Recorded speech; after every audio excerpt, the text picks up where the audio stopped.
पहले तो कंपनी की थोड़ी जानकारी आपको दे दूं।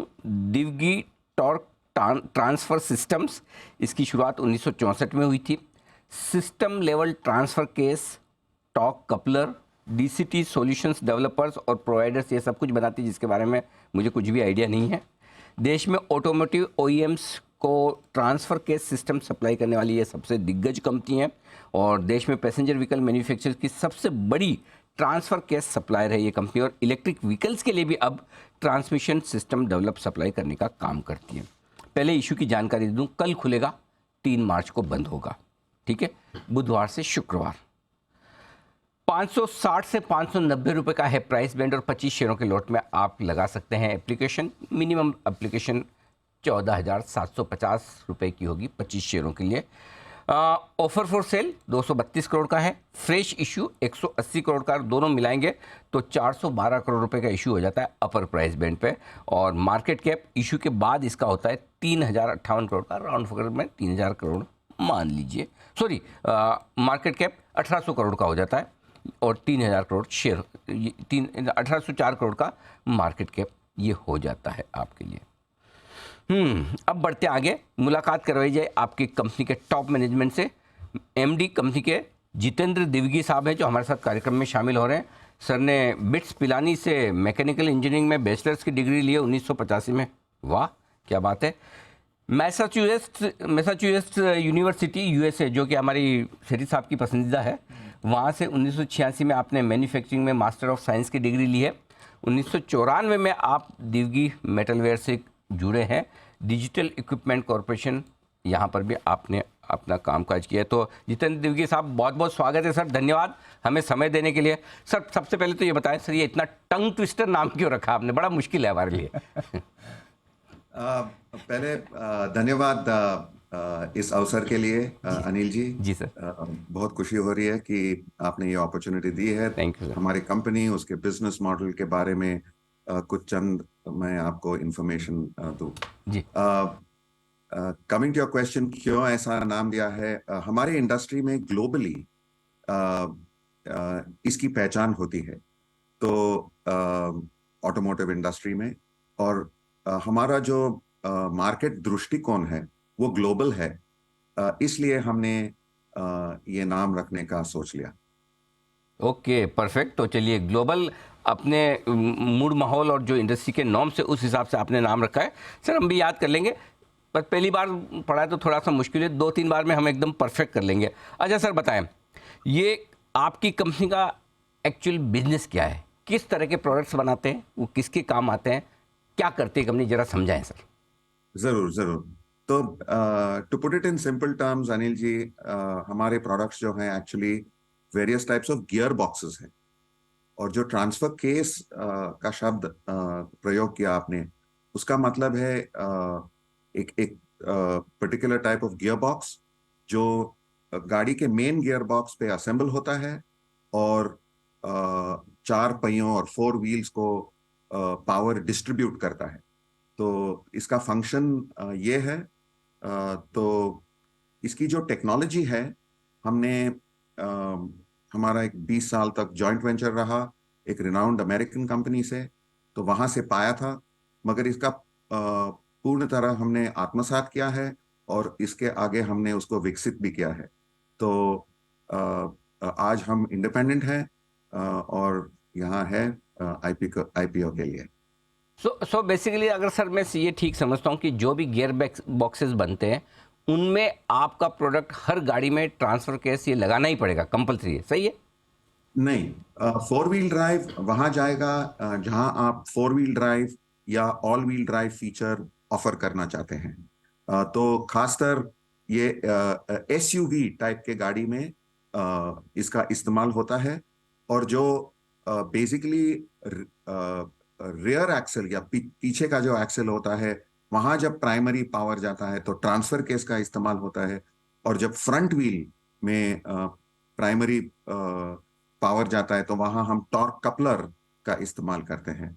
तो दोनों front wheel drive based all wheel drive और rear wheel drive based all wheel drive, दोनों सिस्टम्स में हम ये फीचर ऑफर करते हैं। मगर इसके अलावा हम मैनुअल ट्रांसमिशंस और उसके कंपोनेंट्स खासकर जो सिंक्रोनाइजर सिस्टम्स हैं, जो आपको गियर जब आप शिफ्ट करते हैं तो उसका जो स्मूथ शिफ्टिंग होता है वो सिंक्रोनाइजर से होता है। उसकी खास टेक्नोलॉजी भी हमारे पास है। और साथ साथ हम अभी ईवी ट्रांसमिशन के क्षेत्र में उतर रहे हैं, और डीसीटी जो बोलते हैं, ड्यूअल क्लच ट्रांसमिशंस, उस टेक्नोलॉजी का लोकलाइजेशन भी हमारा डेवलपमेंट चल रहा है। परफेक्ट। जितेंद्र सर, इसका मतलब आपकी कंपनी को हम ओईएम बनाने वाली ऑटो एंसिलरी कंपनी मान सकते हैं, इस कैटेगरी में रखें, सही है? Absolutely, perfect, absolutely. ठीक है सर, ये चीज़ समझ में आ गई। अच्छा, अब ये बताएं सर, आपसे पर्सनल सवाल है। आपने तो बिट्स पिलानी से पढ़ाई की, फिर आप वहाँ अमेरिका से भी मास्टर ऑफ साइंस की डिग्री लेकर आ गए। कंपनी तो आपकी पुरानी है, 1964 से बनी हुई है, तो बाद में आपने इतना पढ़ाई करने के बाद फैमिली बिजनेस ज्वाइन करने का सोचा, क्यों sir? Thanks for that question Anil जी।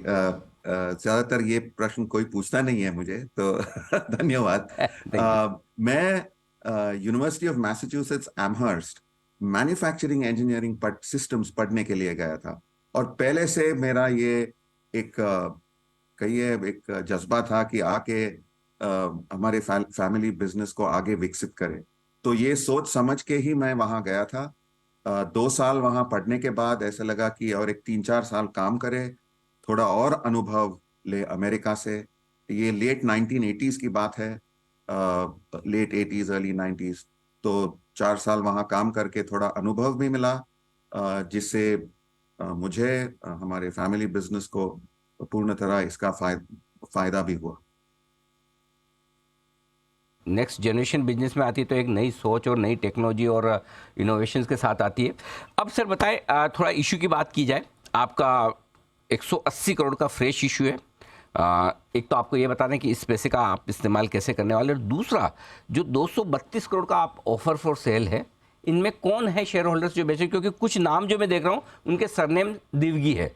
तो जनरली हमको लगता है कि जितेंद्र दिवगी जी हैं और दूसरे भी कोई दिवगी तो प्रमोटर ही होंगे, लेकिन आपने उनको प्रमोटर में नहीं रखा है, ऐसा क्यों? या तो स्टेप वाइज मैं ये आंसर करता हूँ। पहले जो 180 का प्राइमरी इशू है, वो हम उसका इस्तेमाल हमारे ग्रोथ में इस्तेमाल करना चाहते हैं। खासकर कैपिटल इक्विपमेंट जो लगेगा, ये कैपिटल इंटेंसिव प्रोडक्ट्स हैं, ट्रांसमिशन बनाना। और काफी हद तक ये हमारे देश में हमारा एक पायनियरिंग रोल रहेगा इसमें।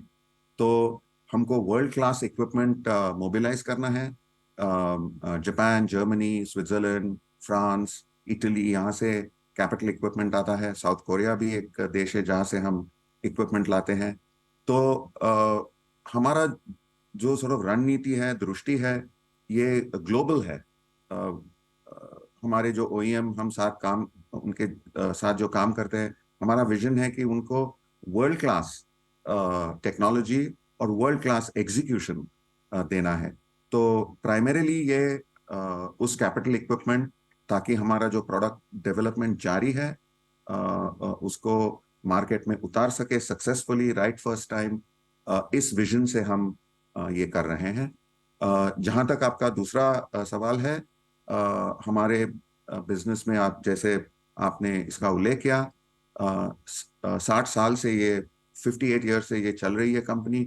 इसमें हमारे फैमिली कई मेंबर्स भी जुड़े हुए हैं, पैसिव शेयर होल्डर्स है। इन्होंने हमको सपोर्ट किया है इसमें। तो वो इसकी जो वैल्यू है वो अनलॉक करना चाहते हैं। तो ये इनका इंडिविजुअल व्यू है, तो हम इनको ये अवसर दे रहे हैं। मगर आपने देखा होगा कि इसका जो परसेंटेज है वो लिमिटेड है। और मैं, मेरे भाई और जो प्रमोटर ग्रुप है, इनके शेयर्स तो हम इसमें ऑफर में नहीं है। तो हम जुड़े हैं बिजनेस में, हमारा एक long term commitment, vision, dedication है। ये जो जर्नी है हमारी, ये प्रवास जो बिजनेस का चल रहा है, ये पिछले कई सालों से हम चला रहे हैं। 2016 में खास करके आपको बताना चाहूंगा कि हमने हमारे अमेरिकन जॉइंट वेंचर पार्टनर जो मेजॉरिटी में थे, उनके शेयर खरीदे थे। तो हमने कह सकते हैं कि उतना धाड़स किया ये करके एक इंडियन ब्रांड हम ऑटोमोटिव इंडस्ट्री में खड़ा करें, इस विजन से हम आए हैं। तो the promoters are not liquidating, and we are committed to the long term well being of this enterprise. Okay. अच्छा सर, ये जो इसमें एनआर जैन फैमिली ट्रस्ट दिख रहा है, जो भी शायद 12-13 लाख शेयर जो बेचे, ये नंदन नीलेकनी सर का ट्रस्ट है? Yes, sir. अच्छा। ये Nandan had supported us in the early days for the vision जो हमने दृष्टि लाई मार्केट में, इसके लिए and for that I am sort of beholden to him. Okay. अच्छा सर, एक दो चीज़ें और आपके कंपनी के बारे में पूछना चाहता हूँ। वैसे तो फाइनेंशियल्स वगैरह काफ़ी मजबूत है, लेकिन आपका जो रेवेन्यू है, जो आपके टॉप 5 कस्टमर है उनसे 90% आता है, जो सिंगल लार्जेस्ट कस्टमर है वो 74-75% आपका रेवेन्यू था। तो थोड़ी वो जो रिस्क है कि एक ही कस्टमर के साथ बिजनेस मिलना स्टेबिलिटी भी देता है, लेकिन कभी भगवान न करे कुछ बंद हो जाए, ऊपर नीचे हो जाए, तो ये रिस्क जो लोगों को लग रही है उसको आप कैसे एड्रेस करेंगे? Yeah. Thank you again, Anil ji, because I think this is an important question. मैं आपको ये दो स्टेप्स में एक्सप्लेन करूंगा। पहले अर्ज करूंगा कि आप पिछले 3-5 साल का ओवरऑल एवरेज देखें, तो आपको ये क्लियरली हमारे आंकड़े जो हम बताते हैं कि हमारे बिजनेस में जरूर एक समन्वय था प्रोडक्ट्स और कस्टमर्स। हमारा काफी हद तक हमने जो ग्लोबली बिजनेस डेवलप किया था वो दो चीजों से अफेक्ट हुआ है पिछले 1-1.5-2 साल में। एक तो यूक्रेन वॉर से हमारा रशियन बिजनेस थोड़ा अफेक्ट हो गया, और जो ग्लोबल जियोपॉलिटिक्स है उसमें से हम चाइना में काफी एक्सपोर्ट कर रहे थे, वहां थोड़ा डेंट आ गया है। मगर तो और इंडिया में जो हम महिंद्रा के साथ काम कर रहे थे, उनका जबरदस्त ब्लॉकबस्टर प्रोडक्ट्स आए हैं और उस सक्सेस के साथ हम जुड़े हैं, इसलिए इंडियन हमारा जो शेयर है एक सर्ज हो गया। मगर मैं इसका जरूर उल्लेख करना चाहूंगा कि हमारे जो कस्टमर ज्योग्राफिक डाइवर्सिफिकेशन स्ट्रैटेजी है, जो रणनीति है, इसका एक तरह से ये फलस्वरूप है कि पैंडेमिक और ये सब जियोपॉलिटिक्स के बावजूद हमने तकरीबन 20% CAGR डिलीवर किया है ग्रोथ और प्रॉफिट में। तो आपको ये ध्यान में रखना है और इसका नोट करना है।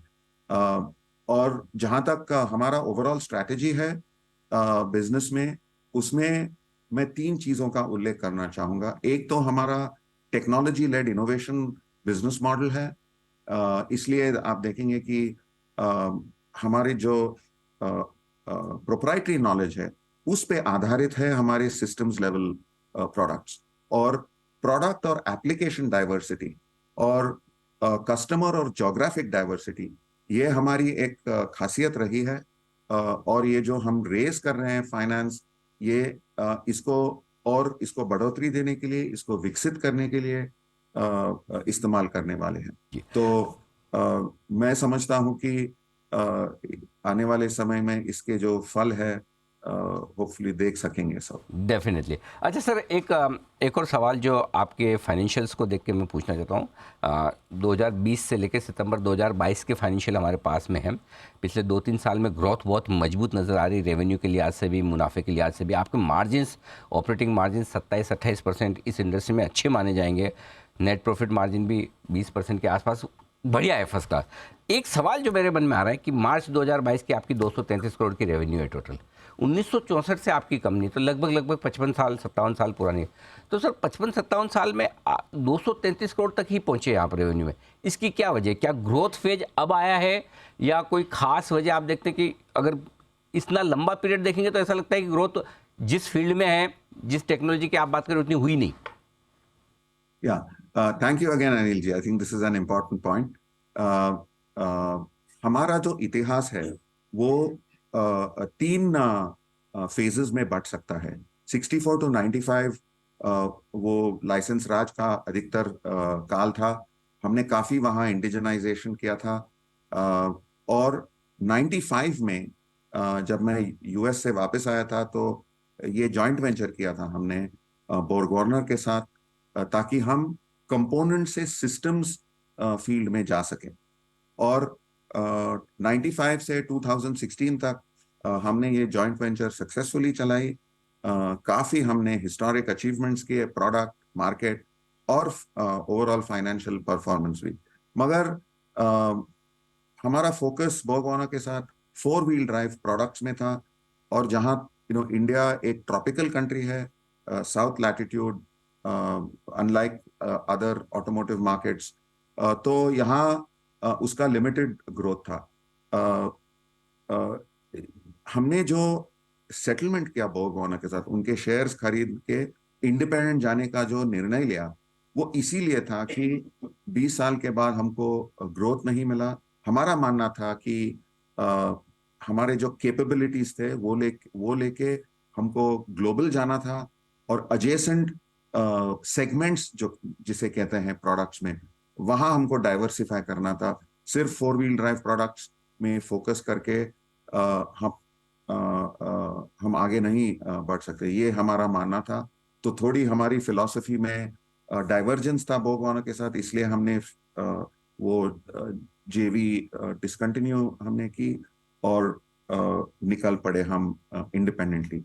और आप देख सकेंगे कि 2016 से अब तक हमने वो ग्रोथ शुरू किया है, जो हमको कैपिटल प्राइवेट इक्विटी से हमने रेस किया, एनआरजेएन, ओमान इंडिया, उसके साथ कई नई हमने मार्केट्स, हमने टोयोटा डेवलप किया, चाइना मार्केट डेवलप किया, चाइनीज कंपनीज जो हैं, खासकर एमजी मोटर्स जो इंडिया में बड़ौदा में है, उनके लिए हमने नया ट्रांसफर केस डेवलप किया है।